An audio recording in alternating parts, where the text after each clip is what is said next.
ዩኤስኤስ ሲክሎፕ በ1918 300 ሰዎችን አሳፍሮ ሲጓዝ የነበረው ይህ ግዙፉ የጭነት መርከብ ያለምንም የጭንቀት ጥሪ ጠፋ። እንደውም ፍርስራሹ ወይንም የሰው አስክሬን አልተገኘም። ኤምኤስ ቲችፎርድ በ1960ዎቹ አካባቢ የጠፋች መርከብ ስትሆን የአየር ሁኔታው እጅግ በጣም ጸጥ ባለበት ወቅት ነበር የጠፋው።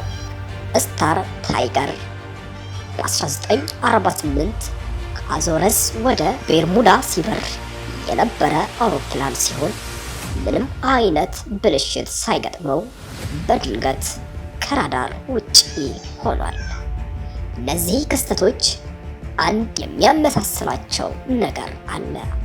አደጋው ሲደርስ አብዛኛውን ጊዜ አየሩ ጥሩ ነበር፣ እናም ምንም አይነት የፍርስራሽ ምልክት አይገኝም። ይህ እንዴት ሊሆን ይችላል?